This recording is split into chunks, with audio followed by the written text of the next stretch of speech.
4 titles in contention, not one of them means a damn. That can mean just one thing. It is time for your AEW Dynamite review. Welcome back, guys, to Fog Wrestling. Here's the review. The 8th of February 2023 Aew Dynamite show. Now, we kicked off with Tony Schiavone, or the other guy with the mask. Who really cares at this point? I mean, they both kind of sound the same. They're both like morphing into the same person. They always have like the same opinions. They both hate MJF. I know they're both faces, but it's like they literally agree with each other non-stop in the show, and it's like at a certain point of time you just think you're listening to the same guy. It's very, very strange. But anyway, we kick off with one of them saying that tonight is a big night. We've got 4 titles in contention. Now, we don't have 4 titles on the line because there is a difference. There's 2 titles on the line. The tag team titles and the trios titles are on the line. However, the men's world heavyweight title and the women's world heavyweight title are only world title eliminators. So, what the hell is a world title eliminator? You tell me as I take a sip of my Iron Brew. But yeah, I don't know. World title eliminator. I think it means if you beat the champion, if you get a pinfall over the champion, then you get a future title shot. I think that's what it means. But I wouldn't bet my life on it. I don't really know. But the first match is MJF taking on Konosuke Takashita. Now, I mean, this guy absolutely sucks. And I know that they're desperate to get any Japanese guy that they can, because then Meltzer will automatically give the 5 stars to the match, so I understand that. But MJF versus Takashita, is this a match that's supposed to impress me? MJF is supposed to be the world champion, and he just kicks off the show very, very cold opening straight into a match, nothing. I think MJF has to be, can't believe I'm saying this, but I think MJF is the worst champion so far, worst world champion that AEW's had. His run has just been very forgetful. There's been nothing good about it. It's just been poor. And I'm not a massive MJF fan. I think he's okay. I don't love the guy or anything like that. But yeah, I've got to be honest. I've been disappointed with his title run, big time. I think it's been really poor. This match is just a, average match. There's one spot where Takashita does a clothesline off the top rope and MJF lands on his feet. Then MJF hits a super kick. Then Takeshita hits an elbow. Then MJF hits an elbow. Then Takashita hits another elbow. And it's like, where the fuck was the selling? Non-existent. It didn't happen. And then MJF hits him with the ring. And MJF gets a win with an armbar. And Tashika kind of like taps out, but after the match, he didn't even sell it. He wasn't even in pain. He was acting as if he was knocked out. And it's like, how the fuck can you be knocked out, mate? The guy had an armbar on you. You should be selling your arm, but he's just like laying there as if he's unconscious again. Doesn't make a lot of sense to me.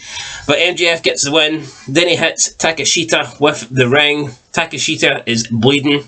Daniel Bryan comes out, makes a save. MJF makes a run for it again. This MJF run has been very, very poor. I think it's straight up sucked, to be honest. And speaking of sucking, AEW World Women's Title Eliminator match up next. Jamie Hayter, the champion, with Britt Baker versus the Bunny with Penelope Ford. Just like, what can you say about this match? Honestly, what can you say about it? Just garbage, absolute garbage. I can't believe Jamie Hayter is the women's champion. Anyway, Jamie Hayter goes for her finisher called the Haterade. I believe it's like a Northern Light suplex or whatever, but she completely fucking botches the move. Completely botches it. The Bunny doesn't land correctly, but Hayter goes for the cover and gets the 1, 2, 3 anyway. Then Taz has to try and cover up, and he's like, well, sometimes when you land awkwardly, the move hurts more, blah, blah, blah. Just bullshit, it's just crap wrestling for crap wrestlers that cannot wrestle. And it's another botch, AEW, shitload of botches all the time. Who really cares? Then we go backstage. We get a promo from MJF. It wasn't the worst promo, no, but at the same time, was it great? No. He made a reference to Alice in Borderland, and he literally just stole a line straight from the show, where he says that he doesn't know if the people hating him made him twist it or if the people hated him because he's twisted, something along those lines. I can't remember the exact quote, but he took it from a TV show, and now he's trying to portray it as his own. Well, you know what, MJF, you're a thief. Then he makes up a story about how he used to get tickets and all this stuff for speeding, and there was one time where he was with a high school chick or whatever, and she was giving him head in the car. He literally even, he like insinuated with his hand gesture that's what she was doing. He was doing 90, he crashed, and then when they crashed, she was like lifeless, and he switched their bodies round before the police arrived, just so that she was driving and that he wouldn't get in trouble. And then he says that's the kind of bastard that Daniel Bryan's dealing with. So, I mean, whatever, who cares? It's, you know, he made up a story about how once he crashed his car, and, you know, that, I mean, surely if that was the case, then the police would be, the police would be coming on your door, and if you've just admitted to what you've done in the past, then surely the police would be knocking on the dressing room of MJF, and they'd be like, hey son, put these little cuffs on, we're taking you to jail because you've just admitted to a felony, or you know, or whatever. So just it felt like I get the point he's trying to make is, the point he was trying to make is that he's a scumbag and that he will do anything, he's willing to do anything, and I get that, but the story just seemed very far-fetched. He was speeding with a high school chick, he hit 90 miles an hour, he crashed, and then he was able to like switch the bodies, and the police wouldn't notice this. I mean, you think about all the way the police can do like investigations now, and like all the detail they go into. I'm sure the police would be able to, you know, realise that the whole thing was tampered with and that he switched seats. But anyway, who cares? It was a stupid promo. I didn't really get it, but I mean, whatever. He says that he said he's a scumbag and he's proud of it, and he's going to remain the scumbag. His whole title reign sucked, if you're being honest. Then we get the Garcia Guevara gauntlet. I don't understand this. Why is it the Garcia Guevara gauntlet when it's Ricky Starks? I mean, so Ricky Starks has to go through 4 members of the Jericho Appreciation Society. Why is it not called the Ricky Starks Gauntlet? Why was it called the Garcia Guevara Gauntlet? Anyway, Starks beats Parker really easily, then he beats Matt Menard really easily, then he fights Danny Garcia for about 10 minutes, which was about 9 minutes and a half too much.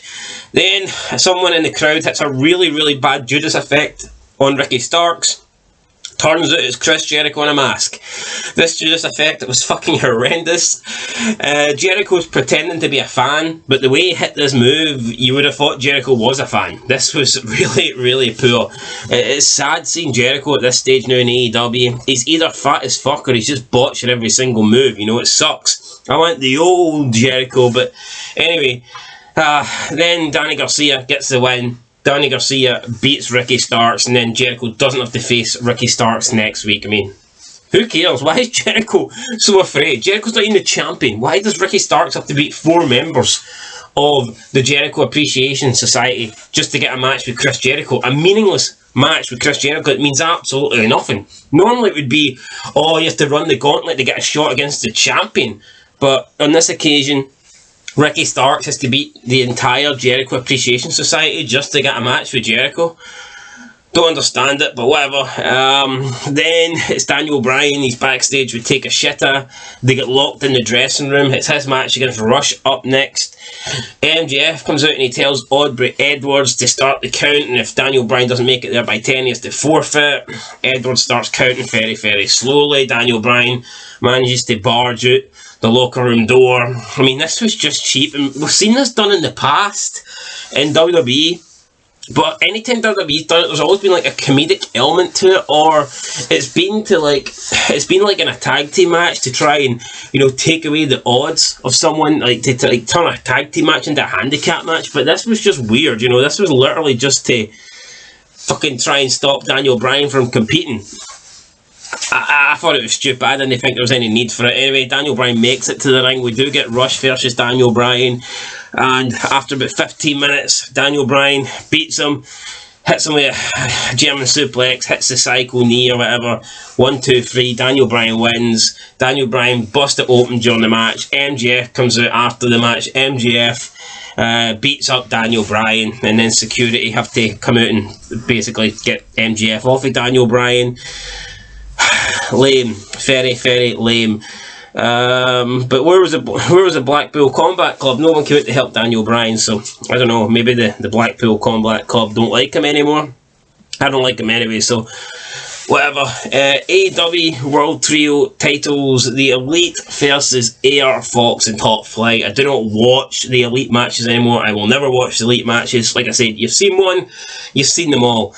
The Elite win. Let's just move on. But what I will mention is I fucking hate that Carry On Your Wayward Son song or whatever it is. I mean, it's a good song, but it's extremely overrated just because it was in Supernatural. I mean, it is a good song. I do like the song, but I mean, the song has just been overused, and now you've got the Elite just trying to use it and gain popularity. I ain't going to make them popular with me. I fucking hate the Elite, so yeah, they can use whatever song they want, man. I think, I don't know, bloody Barbie Girl or something would be more suited to them, because they're all fruits. And anyway, then we move into the main event. It's the Guns versus the Champs.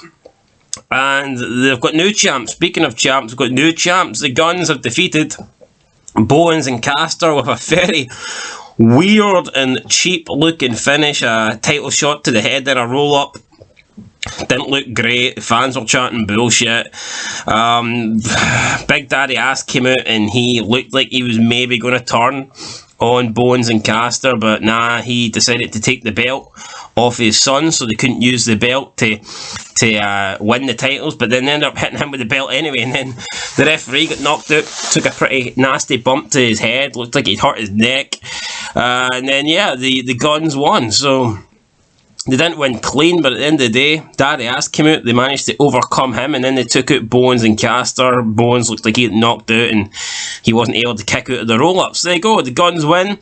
They didn't even really celebrate that much. They looked like they were more bothered about the fact that Daddy Ass came out and he sided with Bowens and Caster. I think we're going to have a Daddy Ass heel turn, though. I think Daddy Ass will turn on Bowens and Caster and team back up with his sons, probably in a title rematch. So I think that's what will happen, but it didn't happen for this show. Daddy Ass still with Bowens and Caster, and we have new tag team champions with the Guns. So I mean, it is what it is.